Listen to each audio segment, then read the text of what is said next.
Hey guys, so I'm here to talk to you today about part one of my series on retinols and retinol products.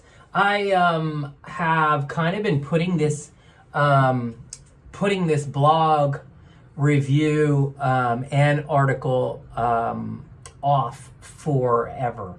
I have kind of a love-hate relationship with retinol that honestly is maybe 51% hate, 49% love. My skin just doesn't react very well to it. And I get that whole, build up tolerance kind of thing. Maybe I don't have the patience to build up the tolerance. But I've tried every retinol product on the market. I would say 3/4 of them irritate my skin. So at least in this first collection, in part one, my 5 retinol products, well, four face products and one kind of obscure retinol product for eyes that I'll just touch on quickly. So this is my first part of the series, the first 5, and in this collection, none of them have irritated my skin. So in 2 weeks, I guess, I'm going to review the other 5, but let me just get started right away. So maybe you don't know, but retinol is like they kind of call it the gold standard in anti-aging. It's a cell communicating active. So what it does is it sends messages into the cells of your skin. The new fresh cells in the lower levels of the skin, in the dermis, it sends messages to those cells to speed up regeneration and inspires them to come to the surface, okay? And then at the same time, it signals to the old dead skin cells in the surface of the skin, in the epidermis, to just kind of go release themselves. So retinol is like this incredible reboot for the skin. It's like unparalleled in terms of its anti-aging benefits. It helps to smooth skin texture. It helps to brighten skin. It's an incredible antioxidant, like other vitamins. So retinol is vitamin A. The term retinol itself is a reference to the whole vitamin A molecule.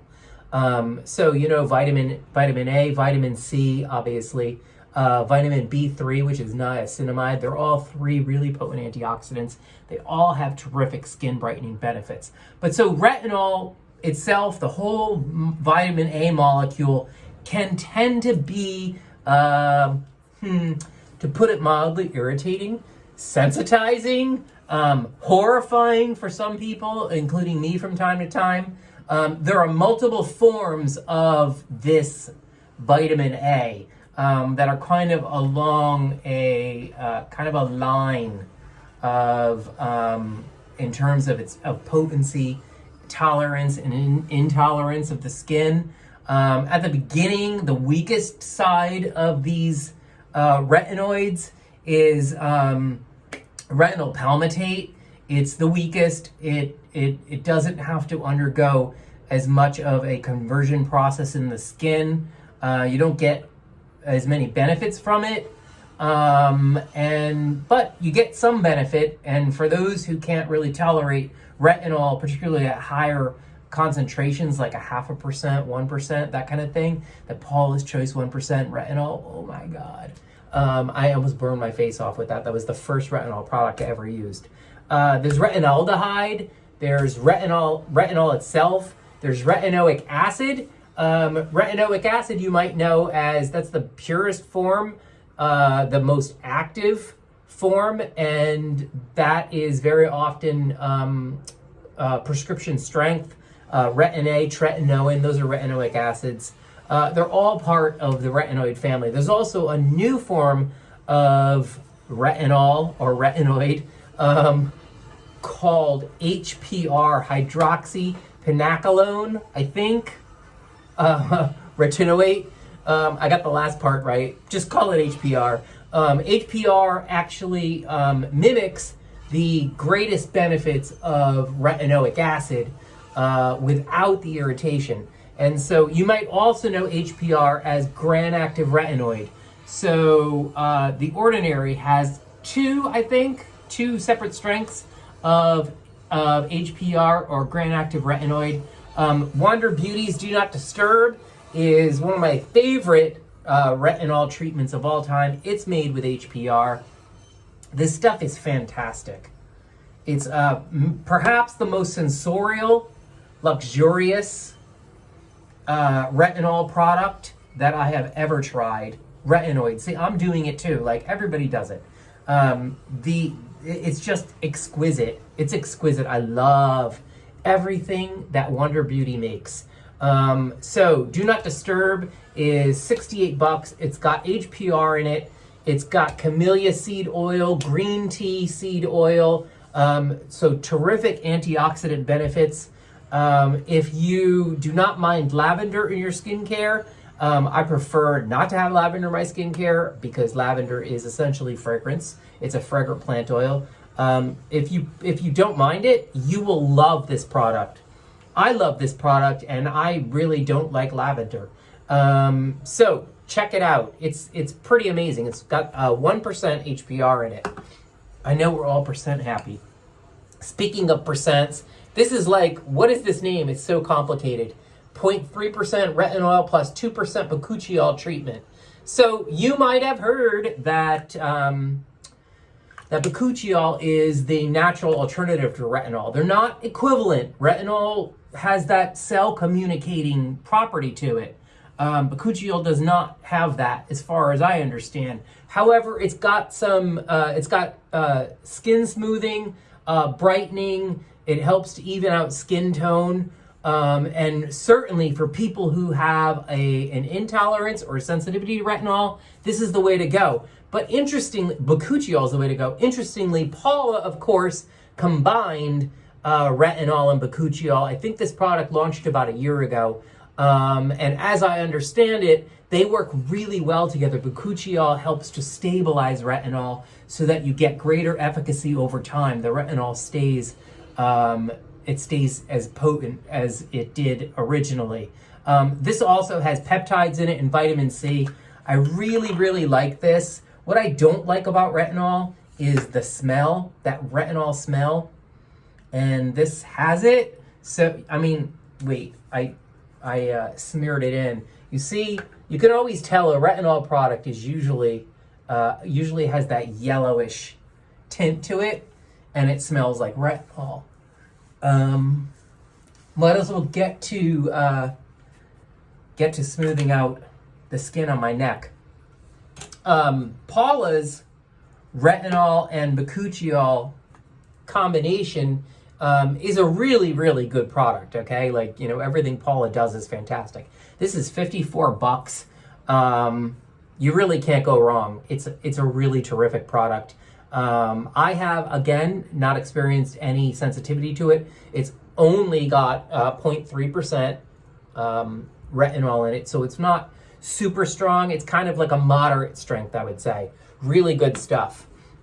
Similarly, at 0.25% strength, the First Aid Beauty Fab Skin Lab Retinol Serum that clocks in at $58 is a fantastic formula. It's got colloidal oatmeal in it. Like all of First Aid Beauty's products, it's formulated for sensitive skin, sensitized skin, formulated not to sensitize the skin.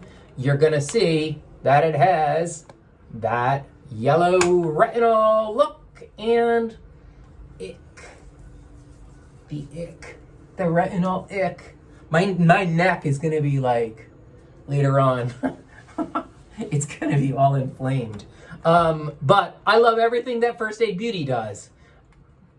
Absolutely. If you have sensitive skin, you want to try retinol, this is the place you should go. Right here. First Aid Beauty was created for sensitive skin. It was created by a woman who had sensitive skin. I'm assuming she still has sensitive skin. I don't know. But really, really good. There's avocado oil in here. There's glycerin in here, colloidal oatmeal. There's also magnesium ascorbate phosphate.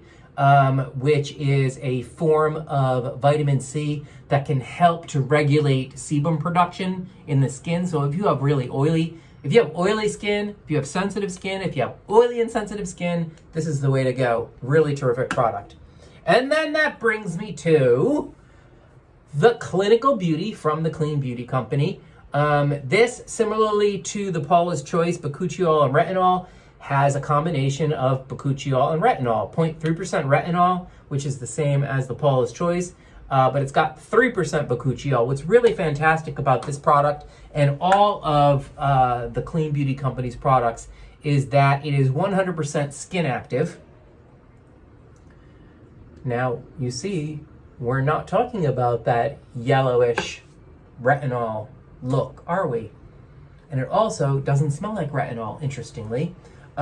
What's really great about all of the Clean Beauty Company's products is that the entire formula is active. It's skin active. That means that it has every ingredient in the formula. The entire formula has a benefit for the skin. So if there are stabilizers in there, if there are preservatives, they're also beneficial to the skin. Unlike stabilizers and preservatives and often formula base in most other skincare products that really benefit the formula. There's water in other products that is just a filler that has no benefit. Water has no benefit whatsoever for the skin. This is water-free. I believe it is made with fermented aloe vera. There's also phospholipids in here, which are derived from plant cells, and those lipids mesh perfectly with the skin and help to draw actives deeper into the skin because the skin welcomes what you've applied to it. This you can get actually for $47 and change with my exclusive discount code. I think it's Skincarma 20 off. But just head over to the blog at skincarma.com and you'll find all the information on all of these products, which brings me lastly to this baby. And you wouldn't even think or know that this had retinol in it at all. This is the Paula's Choice Clinical Ceramide-Enriched Firming Eye Cream. Doesn't say anything about retinol. Has a little tiny yellowish tint to it. But there is, if I remember correctly, don't quote me, I think there's 1% retinol in here. So if you're looking for a retinol product for the eye area, boom. This is why it always pays to check your Inky. Seriously, it's not marketed as a retinol product at all. It's marketed as a firming product with ceramides, skin lipids, fortifying, replenishing. Amazing. I love this product. And again, with 1% retinol, I've experienced no irritation. That's it, guys. Check out the blog at skincarma.com, and I will see you again in 2 weeks for the second part of my retinol series. Okay? Catch you later.